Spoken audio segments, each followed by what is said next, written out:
Pemirsa, pelantikan Purbaya Yudi Sadewa sebagai Menteri Keuangan pada 8 September 2025 berdampak terhadap pertumbuhan belanja konsumen di Oktober 2025. Berdasarkan data dari Mandiri Institute, belanja meningkat di sektor produk grosir, produk elektronik, busana, produk kecantikan, dan sektor lainnya. Diharapkan peningkatan belanja menjadi titik balik sekaligus basis pertumbuhan ekonomi 5,5% di kuartal keempat tahun ini dan 6% pada tahun depan. Menteri Keuangan Purbaya dinilai telah membuat banyak terobosan yang sejalan dengan harapan pengusaha dan masyarakat. Kepercayaan diri pun dirasakan pengusaha sehingga mereka terpacu untuk memulai investasi serta ekspansi dan berusaha bertumbuh secara organik.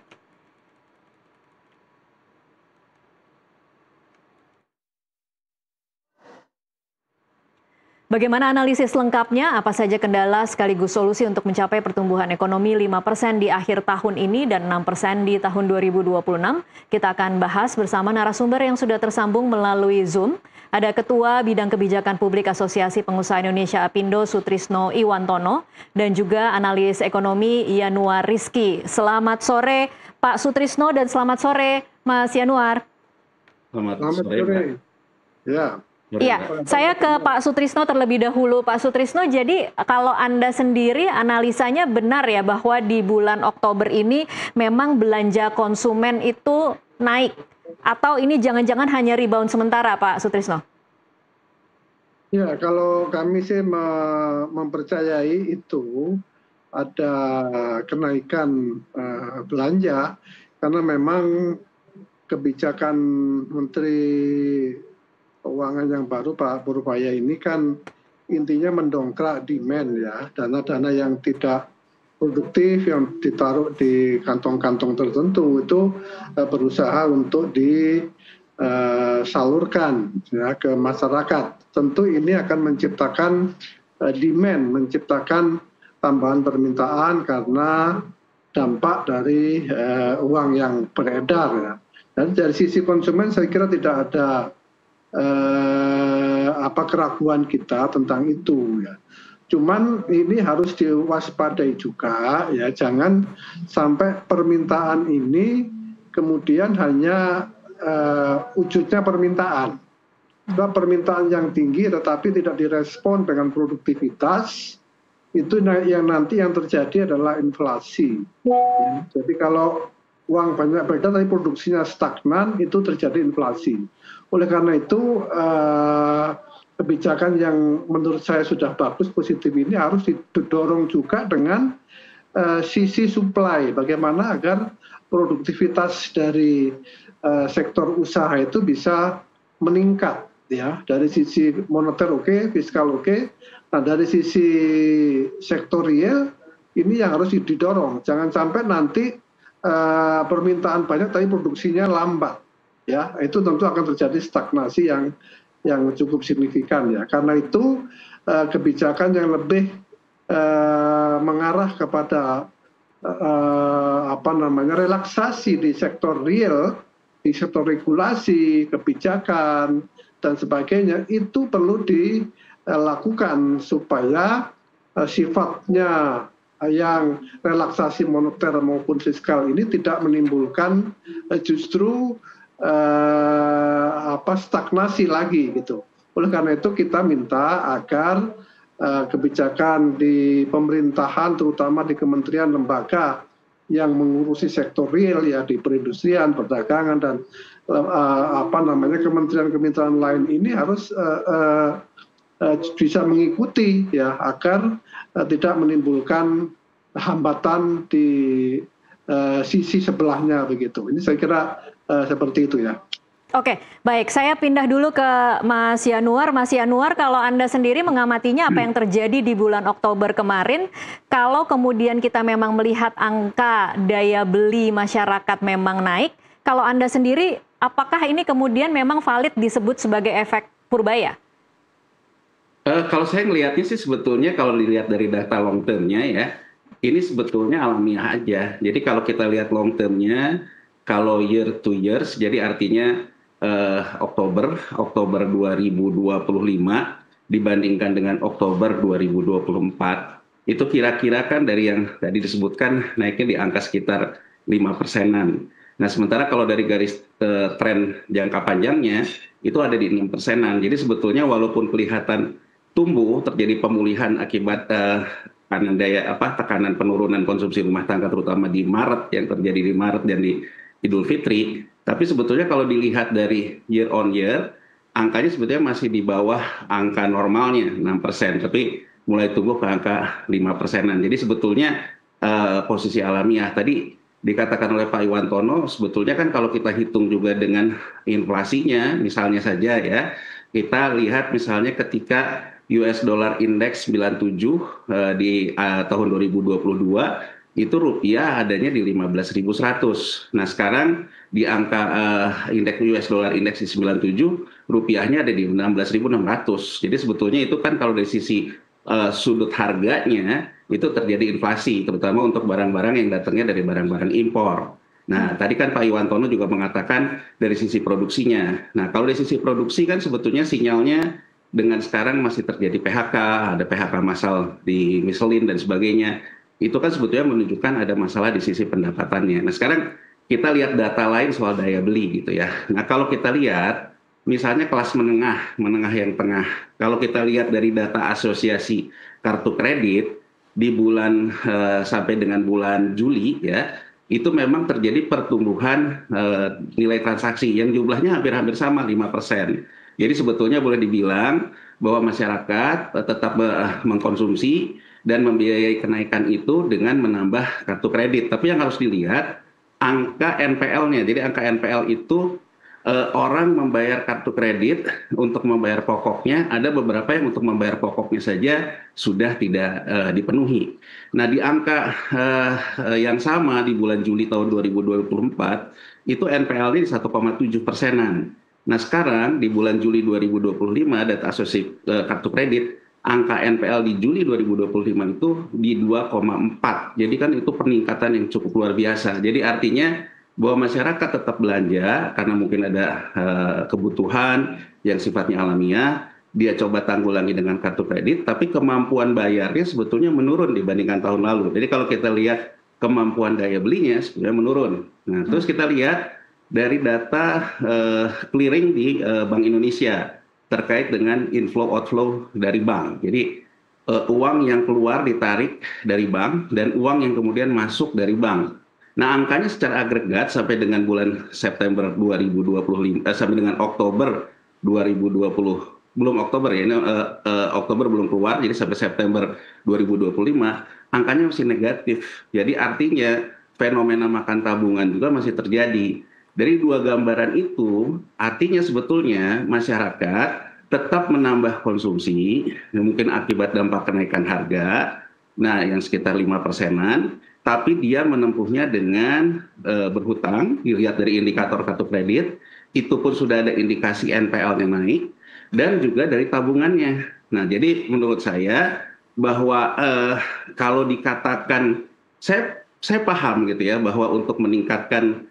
kepercayaan itu salah satunya trust, dan kemudian beberapa yang coba digelorakan akhir-akhir ini Purbaya efek ya, jadi kepada figurnya yang begitu luar biasa digas lah. Tapi menurut saya pada akhirnya seperti yang dikatakan oleh Bapak dari Apindo tadi, Pak Sutrisno Iwantono ya, bahwa pada akhirnya kan yang dilihat apakah akan terjadi rembesannya memang meningkatkan dari sisi pekerjaan, itu yang harus dilihat gitu. Okay. Jadi kalau euforia sesaat, sebetulnya kalau dilihat dari tren data statistiknya, menurut saya masih below the line dari angka alamiahnya yang biasanya year on year ada sekitar 6%-an, kita sekarang kira-kira ada di 5, sekianan lah gitu.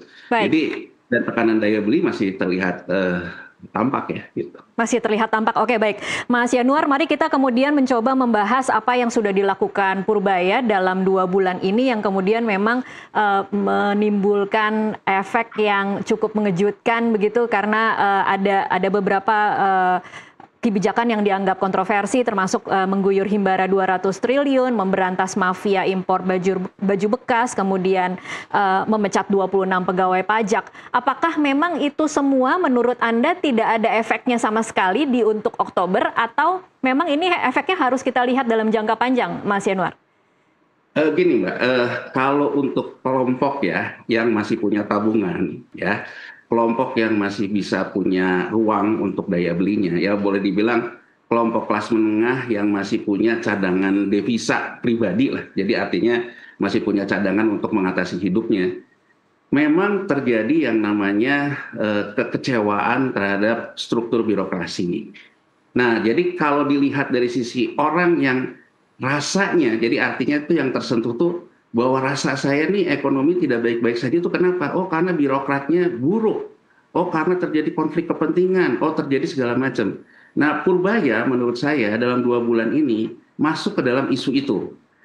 Ya, jadi masuk ke dalam isu itu, isu yang memang menjadi kekesalan buat orang-orang yang masih punya tabungan, buat orang-orang yang masih punya pendapatan, orang yang masih punya daya beli, sehingga efeknya di media dan media sosial luar biasa. Tapi yang harus kita lihat, bagaimana kondisinya terhadap orang yang sudah kena ke asanya. Asa itu artinya ya, untuk belanja aja udah nggak bisa, mengharapkan bansos, mengharapkan segala macam, mengharapkan kartu kredit. Menurut saya itu dampaknya mungkin tidak bisa dilihat secara instan dalam tren psikografis di media sosial, karena rata-rata orang-orang seperti itu adanya di lapisan bawah. Dan yang menjadi sinyal paling penting menurut saya gini loh, kita harus lihat juga data distribusi tabungan, terutama tabungan yang di atas. Misalnya saja, angka harga ketika kita mencatat deflasi oleh BPS, ya, harga emas tetap inflasi, dan sampai hari ini harga emas tetap tinggi. Jadi ini sebetulnya di kelompok atas pun sebetulnya yang punya tabungan yang sifatnya berlebih, dia juga sudah melakukan rebalancing ke portofolionya, ke emas, dan juga beberapa yang dikeluhkan juga yang juga lagi coba dicari insentifnya oleh Menteri Keuangan Purbaya untuk mencoba mentarik uang orang-orang Indonesia yang keluar. Nah, hal-hal kayak gini kan menurut saya yang memang responnya tidak bisa kita lihat dalam isu dilihat di media sosial dan sebagainya. Ini kan harus dilihat apakah transaksi kelas atasnya sudah mau misalnya meng-cash in. Cash in itu artinya apa? Mulai menukarkan emasnya, kemudian dia mulai ekspansi ke usahanya. Nah, sepanjang itu belum terjadi, menurut saya kita hanya mengandalkan konsumsi-konsumsi yang meningkat secara alamiah dan kemudian dibiayai oleh tabungan untuk yang punya tabungan, yang dibiayai oleh kartu kredit, dan yang jadi persoalan lainnya adalah bagaimana kelompok yang di bawahnya akan mengharapkan bansos dan sebagainya. Jadi struktural reformnya kan tetap jadi masalah gitu. Dan kalau kita lihat lagi gitu ya dari sudut pandang investasi gitu ya, terjadi juga harus keluar. Jadi dari transaksi finansial yang terjadi dicatat oleh Bank Indonesia terjadi harus keluar juga. Kemudian di bulan Oktober di 2 sampai 8 Oktober masih terjadi juga dari kelompok residents atau warga negara yang menjual surat utang negaranya gitu. Dan kalau kita lihat peran ini terus diambil oleh Bank Indonesia. Jadi menurut saya sih kalau kita lihat detail-detailnya, jadi gini loh. Apakah kemudian Mas Yanuar mau mengatakan terlalu prematur mengatakan bahwa daya beli masyarakat sudah meningkat di Oktober? Oh iya, kalau lihat data-datanya kan seperti itu. Jadi kalau kita lihat based on datanya, data agregat sampai dengan bulan September, masih outflow lebih besar daripada inflow. Jadi orang ngambil uang di tabungannya masih lebih besar dari orang yang menyimpan uangnya di bank. Kemudian peralihan ke emas itu juga masih besar di kelompok atasnya. Kemudian PHK masih terjadi, NPL kartu kredit naik gitu. Jadi menurut saya kita harus melihatnya lebih ke detail gitu ya, bahwa membangun optimisme dari orang-orang yang misalnya masih punya tabungan untuk belanja, mungkin efek Purbaya akan berdampak, Mbak. Tapi kan di antara kue ekonomi kita yang besar ini kan sebagian besar masyarakat kita tidak ada dalam kelompok itu. Gitu. Jadi artinya tetap saja saya menggarisbawahi peran dari menteri-menteri sektoral di sektoril seperti yang dikatakan oleh Pak Iwantono tadi menjadi penting gitu. Jadi karena kalau keuangan tuh hanya bisa membangun persepsi, mendorong segala macam, tapi kan pembenahan-pembenahan itu harus ada dalam penciptaan lapangan kerja, penciptaan sisi supply. Jadi menurut saya itu yang akan jadi batu ujinya. Gitu. Oke, baik. Saya ke Pak Sutrisno lagi. Pak Sutrisno mungkin ingin menanggapi. Ya, saya kira yang dikemukakan Mas Sitar itu sangat masuk akal gitu ya. Saya melihat memang pada beberapa bulan terakhir ketika Menteri Keuangan ini ganti Pak Purbaya, itu memang terjadi peningkatan permintaan apapun sumbernya itu ya, apakah itu dia makan tabungan ataukah apa ya. Yang jelas relaksasi itu memang mengarah ke sana. Tetapi itu seyogianya jangan fenomena jangka pendek, itu yang kita ingin lihat ya. Karena apa? Kalau itu fenomena jangka pendek, contohnya misalnya ya demand naik ya, tetapi beberapa data menunjukkan misalnya pertumbuhan industri manufacturing itu stagnan gitu. Artinya apa? Dari sisi produksi tidak mengalami peningkatan walaupun terjadi pembelanjaan yang besar. Nah, ini artinya fenomena menjadi jangka pendek. Sedangkan kita menginginkan suatu perubahan yang sifatnya jangka panjang ya. Adanya penambahan demand itu harus direspon dengan peningkatan produktivitas, peningkatan produksi. Sehingga kemudian setiap kali ada peningkatan demand, terjadi juga peningkatan produksi. Tapi kalau produksinya tidak meningkat, itu nanti efeknya adalah inflasi, ya, hanya kenaikan harga-harga. Dan ini penting ya, karena apa? Karena kalau produksinya tidak meningkat, ini juga diindikasikan misalnya lapangan kerja yang masih terbatas, kemudian adanya PHK di sana sini, itu juga mencerminkan bahwa sisi produksinya masih belum jalan ya. Oleh karena itu kita ingin orientasi kita menjadi lebih jangka panjang. Jadi setiap peningkatan demand harus direspon dengan peningkatan produksi, sehingga kemudian itu memang berdampak pada pertumbuhan ekonomi yang real. Baik. Ya, karena ada produksi yang bertambah. Ini yang saya kira penting. Oleh karena itu saya ingin menekankan kebijakan yang sifatnya moneter dan fiskal saja tidak cukup, tetapi harus ada kebijakan di sektor real, khususnya di regulasi untuk menambah productivity dari pelaku usaha itu maupun dari tenaga kerja, supaya ada keseimbangan gitu. Oke, baik. Sebelum kita bicara soal kebijakan real apa yang diharapkan oleh pengusaha, Pak Sutrisno, tapi saya ingin tahu efek nyatanya sendiri bagi pengusaha, termasuk Anda di Apindo, itu seperti apa dalam 2 bulan ini? Apakah memang benar-benar terasa sekali ada kenaikan? Ya, kalau dari sisi permintaan kan kelihatannya seperti itu, tetapi tidak serta-merta itu meningkatkan produksi kita, meningkatkan produktivitas. Karena apa? Karena tadi indeks manufacturing-nya juga bertahan di angka 4 begitu. Artinya tidak otomatis ya uang yang beredar banyak itu kemudian mempunyai dampak pada peningkatan produktivitas. Mengapa produktivitas tidak langsung meningkat, Pak Sutrisno? Karena produktivitas itu kan ditentukan oleh berbagai macam faktor.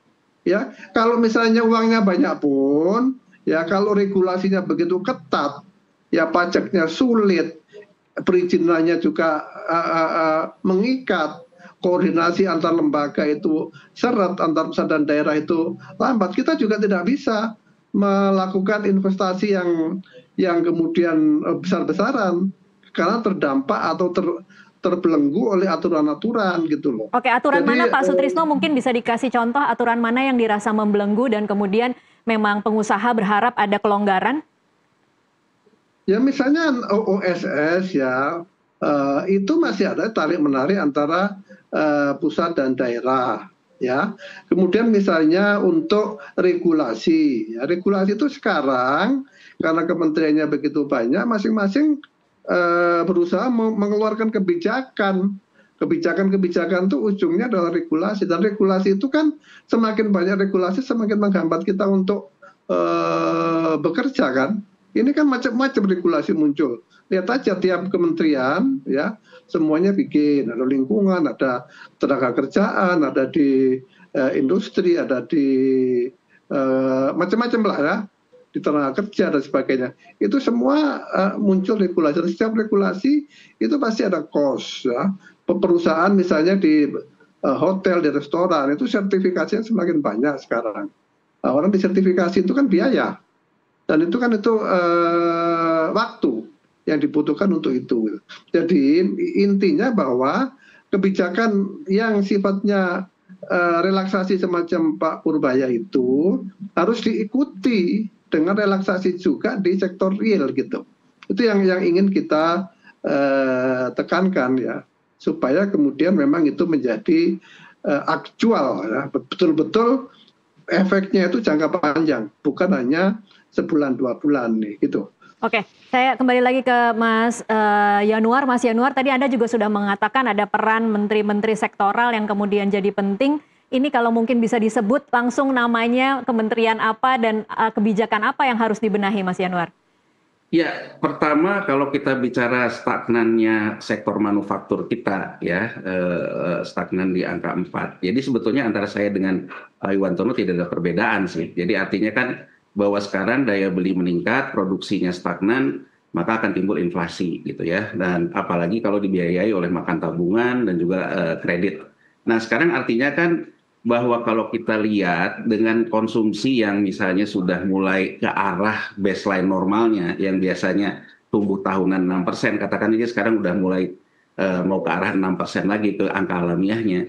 Berarti kan harus direspon dari sudut pandang investasi. Kan kalau kita lihat kan persamaannya kan konsumsi ditambah saving, ditambah investment, ditambah belanja pemerintah, dikurangin ekspor, dikurangin impor. Baik. Mas Yanuar, mohon maaf saya harus potong dulu sejenak karena kita harus break dulu sejenak karena nanti akan ada pernyataan dari Istana. Pemirsa tetaplah bersama NTV Prime, kami akan kembali usai. Mohon maaf pemirsa, kami akan langsung tayangkan pernyataan langsung dari Ignatius Yonan.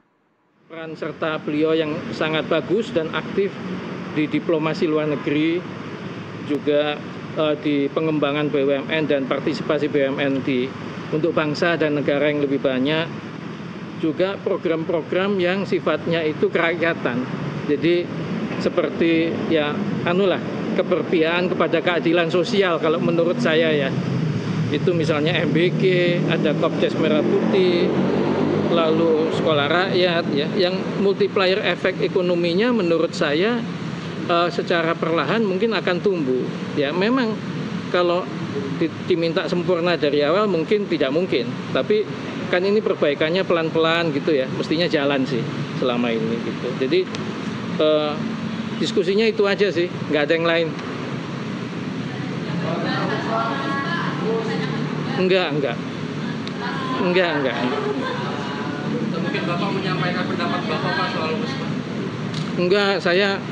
Enggak, saya nggak diminta masukan kok soal itu. Tapi mungkin Bapak menyampaikan pendapatnya Pak? Nggak ada saya udah pensiun, saya nggak nyampaikan pendapat lah. Tadi sampai dua Pak? Tadi sampai Pak Presiden kenapa perlu meminta pemaksaan tadi ke Pak Yonan? Sementara kita tahu Pak Yonan Gimana? mengalir ke kereta. Ulangi. Ya maksudnya Pak Presiden itu menjelaskan nggak kenapa perlu meminta pandangan Pak Yonan soal isu-isu tadi, sementara publik tahu bahwa Pak Yonan lebih dekat ke isu-isu misalnya soal kereta cepat dan yang lainnya. Wah, nggak dijelasin juga sih. Jadi sama sekali nggak ada pembahasan soal kereta cepat? Nggak ada.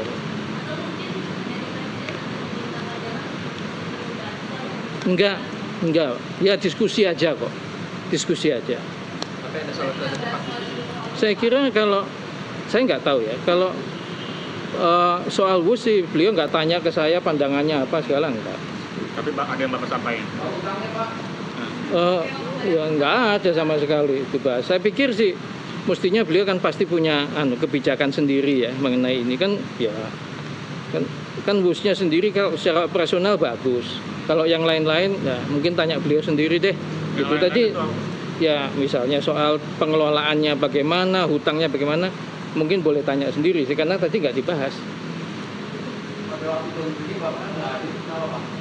Gimana?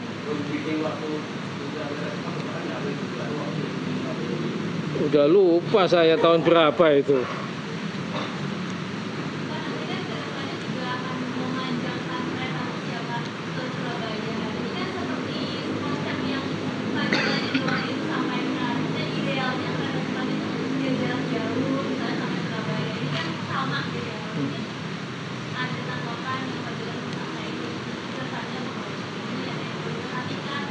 Enggak, masa saya ngasih komentar udah pensiun kok, udah. Enggak lah. Pak, tapi kalau diminta untuk mengabdi kembali lagi bersedia? Ya itu saya kira setiap warga negara ya, kalau ditugaskan ya, kalau selama saya bisa pasti mau sih. Kalau saya bisa. Ya. Ada tawaran tadi? Enggak ada. Loh, kalau nggak ada beneran ini? Kan pertanyaannya pendek. Tawaran jadi Menko, Pak? Oh enggak ada. Kita diskusi aja, saya diskusi sharing pandangan saya sebagai rakyat, itu aja. Boleh dong. Komentar soal pensiun juga bisa. Apakah memang bisa perpanjang tenor hutangnya atau apa benar-benar Pak? Saya nggak komentar soal yang begituan. Nanti wong saya udah pensiun, nggak punya kewenangan kok. Komentar apa tuh bisa? Hah? Enggak, jangan. Enggak boleh. Hah? Enggak. Oke. Soal kereta ini Pak, khusus petani pedagang ada ini Pak, pandangan? Ya, saya kira sih KAI mikirnya bagus-bagus aja ya. Terobosan bagus. Iya, terobosan bagus. Saya belum lihat sih jadinya kayak apa. Kalau itu tahu. Tapi kalau untuk KAI yang ke kereta cepat ke Surabaya itu terobosan juga bukan? Yang itu saya nggak komentar Pak. Ya, masih. Ya, Oke, makasih Pak Terima Jalan. kasih. Sehat, Pak.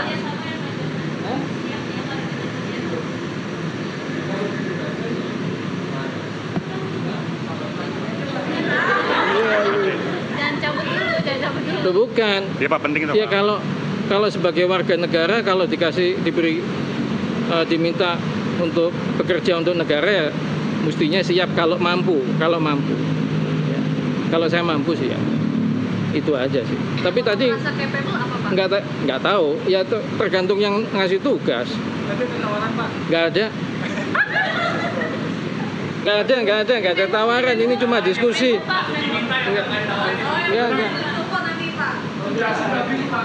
Iya, itu nasi udah biru. Makasih Pak. Ya, pemirsa, itu tadi pernyataan dari Menteri Perhubungan Ignatius Yonan 2014-2016, Menteri Perhubungan Ignatius Yonan di tengah-tengah gencarnya isu dugaan markup kereta cepat Jakarta-Bandung Wush dan juga besarnya hutang yang hingga kini kita tidak tahu siapa yang akan membayar. Ignatius Yonan dipanggil ke istana, tetapi tadi pernyataan yang ditunggu-tunggu publik dan juga mungkin media soal apa yang ditanyakan oleh Presiden terkait dengan keterlibatan Yonan di masa-masa awal memutuskan proyek Wush yang berpindah dari Jepang ke Cina ternyata tidak dibahas sama sekali menurut Ignatius Yonan. Ia hanya menyatakan bahwa diskusi pada sore hari tadi hanya soal bagaimana sharing pandangan Yonan sebagai rakyat dan juga diskusi tentang program-program yang berpihakan kepada keadilan sosial. Tadi media sempat mendesak apakah sempat dimintai masukan. Yonan mengatakan tidak dimintai masukan oleh Presiden. Dia menyatakan sudah pensiun, tidak layak rasanya menurut Yonan untuk menyampaikan pendapat atau komentar. Dan Yonan juga menegaskan tidak ada pertanyaan maupun diskusi sama sekali yang diinisiasi oleh Presiden terkait soal kereta cepat Jakarta-Bandung Wush yang saat ini begitu ramai diperbincangkan di publik. Sempat juga tadi ditanyakan apakah Yonan bersedia untuk membantu Presiden bila kemudian dimintai sarannya. Yonan mengatakan bahwa sebagai warga negara yang baik bila dimintai bantuan, ia menyatakan akan mau untuk membantu, tetapi lagi-lagi dia menegaskan bahwa tidak ada diskusi sama sekali soal Wush. Dia menyatakan bahwa hingga saat ini dia berpendapat secara operasional Wush ini berjalan dengan baik, tetapi untuk hal lain mungkin media dan pers bisa bertanya langsung kepada Presiden. Itu tadi pernyataan dari mantan Menteri Perhubungan Ignatius Yonan. Kita akan lanjutkan lagi pemirsa diskusi mengenai Purbaya Efek yang pada bulan Oktober 2025 kita lihat angka menunjukkan bahwa daya beli masyarakat menunjukkan ada peningkatan. Saya kembali lagi ke Mas Yanuar Rizky, pengamat ekonomi. Mas Yanuar, kita menyambung tadi terputus.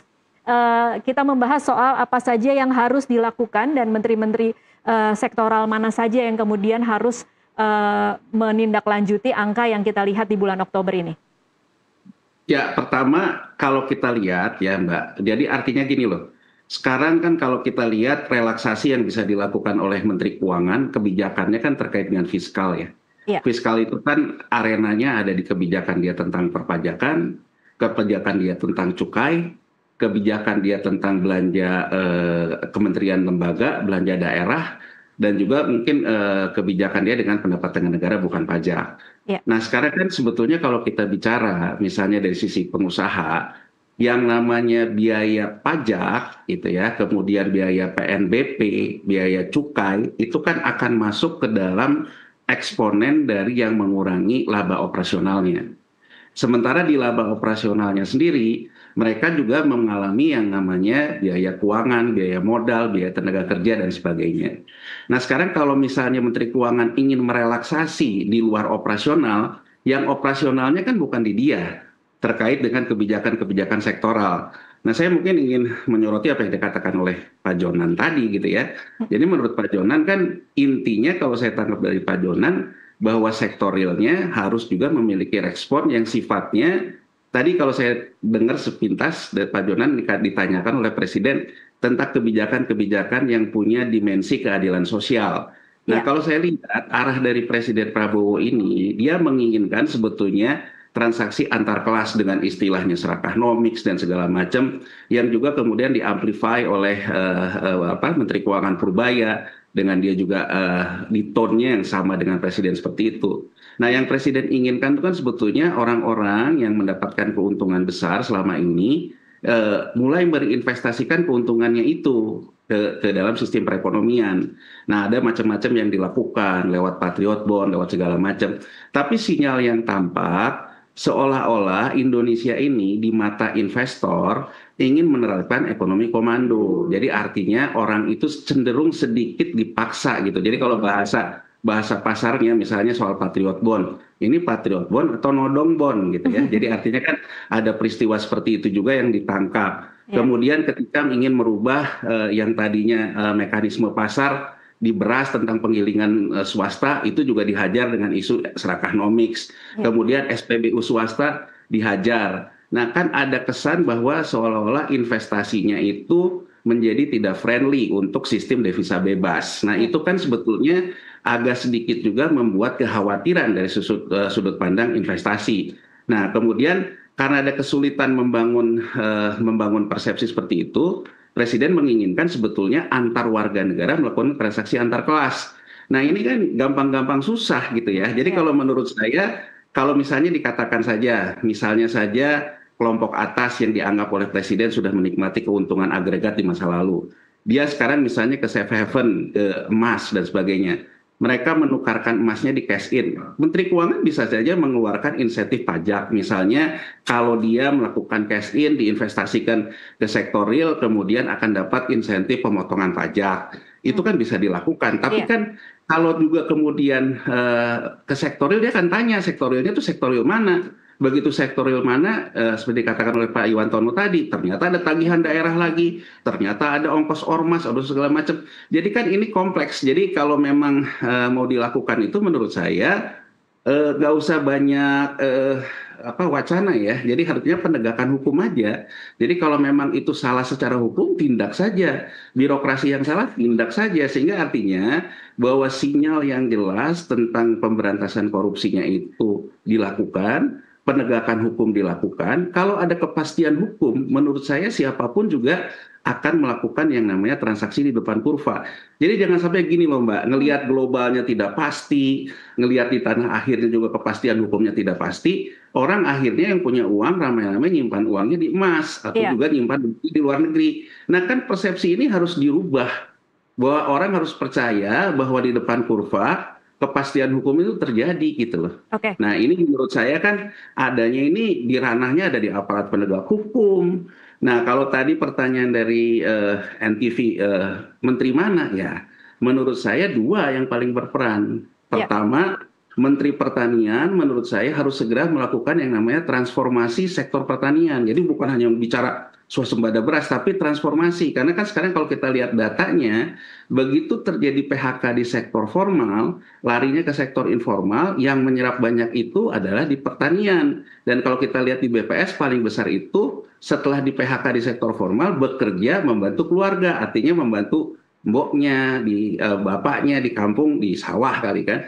Nah artinya kan ini harus ditransformasi, muncul industri jasa pertanian, muncul Baik. segala macam, dan kemudian kebijakan industrinya. Karena kalau saya lihat misalnya Vietnam yang sering banyak dijadikan contoh, Vietnam itu meningkatkan indeks PMI-nya atau indeks manufakturnya dengan meningkatkan dulu yang namanya indeks pertaniannya gitu, sektor Baik. pertanian. Sektor pertanian itu bukan semata-mata bicara tentang swasembada, tapi bagaimana ekonomi pertaniannya berjalan. Jadi ada industri jasa pertanian yang berjalan, terjadi transformasi buruh pertanian ke industri jasa. Nah hal-hal kayak gitu menurut saya yang menjadi prioritas pertama, harus ada fokus, quick win, apa yang ingin dilakukan oleh Menteri Pertanian tentang transformasi sektor pertanian, politik agraria secara luas. Menteri Perindustrian juga fokus, bagaimana dia juga bisa membenahi yang namanya kebijakan-kebijakan industri. Baru di atas itu insentif fiskal apa yang diberikan, kemudian insentif moneter yang diberikan akan apa. Jadi harusnya jangan dibalik. Kalau sekarang itu seolah-olah kita dibuai kepada bicara fiskal dulu, padahal fiskal itu harusnya dia merespon ketika sektor realnya memang bisa berbenah. Jadi Baik. kalau fiskal dikatakan akan direform, sektorialnya tidak berbenah, menurut saya sih kayak wacana miskin implementasi nantinya Iya, gitu. iya, baik. Jadi memang tidak bisa berharap pada Purbaya sendiri, ada Menteri Pertanian, Menteri Industri, mungkin sama satu lagi tadi Menteri Hukum berarti ya Mas Januar ya? Aparat penegak hukum, Mbak. Aparat penegak hukum. Oke, baik.